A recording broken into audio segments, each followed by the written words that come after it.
TVK Vijay இன்று கரூரில் 31 பேருக்கு பணி ஆணை வழங்கினார். ஆனால் கோர்ட்ல கேஸ் போட்டாங்க. இவங்களுக்கெல்லாம் பணி ஆணை கொடுக்க கூடாது, இவங்கெல்லாம் ஏதாச்சும் அரசாங்க அஜாக்கிரதையினால செத்தாங்களா, ஏதாச்சும் கலவரத்தினால செத்தாங்களா, ஒரு நடிகரை பார்க்க வந்தாங்க, இறந்து போனாங்க, அவங்களுக்கு எதற்கு அரசு வேலை கொடுக்கணும், எவ்வளவோ இளைஞர்கள் அரசு வேலைகளுக்கு உயிரை கொடுத்து படாத பாடுபட்டு படிக்கிறாங்க, அவங்களுக்கெல்லாம் இல்லாத அரசு வேலை இவங்களுக்கு ஏன் கொடுக்கணும்னு சொல்லி மனு தாக்கல் பண்ணியிருந்தாங்க. அந்த மனு தாக்கல் மேல பண்ண விசாரணையில இது தற்காலிகமா தான் இருக்கும், 21ஆம் தேதி முழுமையா விசாரிச்சுட்டு அரசு வேலை கொடுக்கலாமா வேண்டாமான்னு கோர்ட் சொல்லும், அது வரைக்கும் தற்காலிக பணி ஆணை தான் வழங்கணும் அப்படின்னு சொல்லியிருக்காங்க. அரசு வழக்கறிஞரும் ஒத்துட்டார். பணி ஆணை வழங்கினதோடு மட்டுமல்ல, டிவிகே விஜய் ரொம்ப ஆர்வமா போயிருக்காரு, இடைத்தேர்தல் பிரச்சாரத்துக்காக போயிருக்காரு. கிட்டத்தட்ட 285 நாட்கள் ஆயிருச்சு. கரூர்ல 41 பேர் செத்து. அதுக்கப்புறம் இவர் போறாரு. எதற்காக போறாரு? கரூரில் எம்எல்ஏவாக இருந்த அதிமுகவின் முன்னாள் எம்எல்ஏ எம்.ஆர். விஜயபாஸ்கர் ராஜினாமா பண்ணிருக்காரு. அதனால அங்க இடைத்தேர்தல் வரப்போகுது. ஒரே கல்லுல ரெண்டு மாங்க அப்படின்னு இடைத்தேர்தல் பிரச்சாரத்துக்காக போயிருக்காரு. அங்க போயிட்டும் பாத்தீங்கன்னா அப்படியே போலீஸ் மேல பழிய போடுறாரு. 41 பேர் செத்ததுக்கு காரணம் போலீஸ் தான், எங்களை இங்க வர வேண்டாம்னு சொல்லியிருக்கலாம்ல அப்படின்னு ஒரு மிகப்பெரிய பொய்ய சொல்லியிருக்காரு.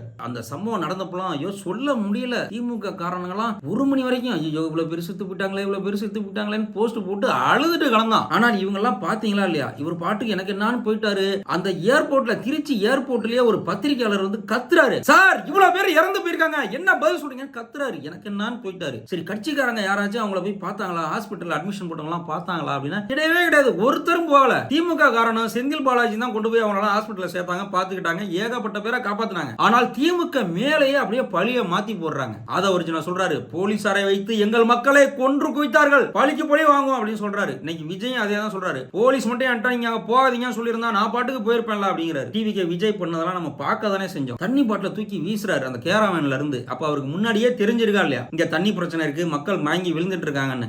சரி தண்ணி பாட்டில் கொண்டு வரீங்களே, மொத்தமா கொண்டு வந்து இதை டிஸ்போஸ் பண்ணுங்கப்பான்னு சொல்லியிருந்தா தண்ணி கேட்கறாங்க, விஜயா அவர் கையால வாங்கி வாங்கி தூக்கி போடுறாரு. அந்த வீடியோலாம் நம்ம பார்க்க தானே செஞ்சோம். அந்த கேரவேன்ல எப்படியும் ஒரு 300 பாட்டில் 500 பாட்டில் கொண்டு வந்திருக்க முடியும்னு வச்சுக்கோங்க, அதை டிஸ்ட்ரிபியூட் பண்ணிருக்கலாம். சரி அதை பண்ணிட்டாங்கன்னே வச்சுக்கோங்க. அப்படி இருந்தும் மக்கள் கேட்கறாங்க, தூக்கி தூக்கி போடுறாங்க. அவர் கண்ணு முன்னாடியே ஒரு பாடியை தூக்கிட்டு போறாங்க. அப்படி இருந்தும் அவர் பேசிக்கிட்டே இருக்காரு. மக்கள் செருப்பெல்லாம் தூக்கி அடிச்சு நிப்பாட்டுங்க, தாங்க முடியலன்னு சொன்னவனா தான் போலீசார் பேச்ச அவர் கேட்டுக்கிட்டே போறாரு. டிஎஸ்பி எல்லாம் உள்ளார போகாதீங்க, ஒரு 500 மீட்டருக்கு முன்னாடியே பேசுங்க அப்படின்லாம் நாங்க சொன்னோம்னு சொல்லி பேட்டியே கொடுத்திருக்காங்க. இன்னைக்கு முதலமைச்சர் விஜய் என்ன சொல்றாரு, போலீசார் மட்டும் சொல்லியிருந்தா இப்படி நடந்திருக்காது, திமுகவின் சதி அப்படிங்கிறாரு. இன்னைக்கு காவல்துறை யார் கட்டுப்பாட்டுல இருக்கு, இவர் கையில தான் இருக்கு. இருந்தும் இன்னமும் போலீஸ் மேல கொஞ்சம் கூட கூச்சநாச்சம் இல்லாம பழி போட்டுட்டு இருக்காங்க. இதுல வேற அந்த 41 பேர் இறந்ததுக்கு ஒரு நினைவு சின்னம் அமைக்க போறாராம். அதுக்கு தான் திமுக எம்எல்ஏ சிவசங்கர் கிண்டல் பண்ணிருக்காரு. நினைவு சின்னம் அமைக்கிறதெல்லாம் கரெக்ட் தான், அதற்கு சரியான சின்னம் விஜயோட முதுகு தான் அப்படின்னு சொல்லியிருக்காரு. இவ்வளவு பேர் இறந்து போயிட்டாங்க, அவங்க பின்னாடியே போய் அட்லீஸ்ட் சரி நீங்க போக வேண்டாம், நீங்க உங்க சினிமா ரசிகர்களை எல்லாம் தற்கூரிகள் நினைச்சிட்டீங்க, நம்ம போனா அவங்க விட மாட்டாங்க,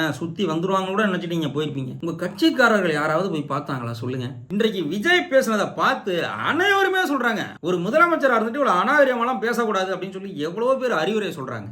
ஆனால் விஜயை இந்த அரசியல் மேடைகளில் டைரக்ட் பண்றவங்களா அதை கேட்பாங்களானா நிச்சயம் கிடையாது. அவருக்கு எழுதி கொடுக்கறவங்களும் கேட்க போறது கிடையாது. எழுதி கொடுக்கறத படிக்கும் போது நீங்க இப்படி இப்படி நடிங்க அப்படின்னு சொல்றதையும் அவரும் நிப்பாட்ட போறது கிடையாது. இன்றைக்கு காவேரியில தண்ணி வரல, ஜூன் 12ஆம் தேதி தண்ணி வரணும். கர்நாடகாவோட நீர்வளத்துறை அமைச்சர் ராமலிங்க ரெட்டி சொல்றாரு, தமிழ்நாட்டிலிருந்து எங்களுக்கு இதுவரை எந்த கோரிக்கையும் வந்ததா தெரியலன்னு சொல்லி. சரி மேட்டூர் டேம்ல தண்ணி கம்மியா இருக்கு, கர்நாடகாட்ட ஒரு ரிக்வஸ்ட் கொடுத்து கொஞ்சம் மேட்டூருக்கு வரைக்கும் தண்ணியை திறந்து விடுங்க, நீங்களும் விவசாயம் தான் பண்றீங்க, நாங்களும் விவசாயம் தானே பண்றோம், 2 பேரும் அண்ணன் தம்பி மாதிரி அப்படின்னு ஒரு ரிக்வஸ்ட் கொடுத்தா என்ன குறைஞ்சு போயிடும். இதற்கு முன்பு எம்ஜிஆர் கலைஞர்லாம் ரிக்வஸ்ட் கொடுக்காம இருந்தாங்க, இந்த மாதிரி சூழ்நிலையில தண்ணி வராமையா இருந்துச்சு. ஆனால் இதுவரை ஒரு ரிக்வஸ்ட் கூட வரல அப்படின்னு கர்நாடக நீர்வளத்துறை மந்திரி சொல்றாரு. இந்த மாதிரி பெயர் மாத்துறது, ஏற்கனவே மக்கள் அனுபவிக்கும் சலுகைகளை குறைப்பது, இதையெல்லாம் விட்டுட்டு நல்ல ஒரு சிறந்த நிர்வாகத்தில் டிவிக்கு அரசு செயல்படணும்னு கேட்டுக்கிறோம். நன்றி, வணக்கம்.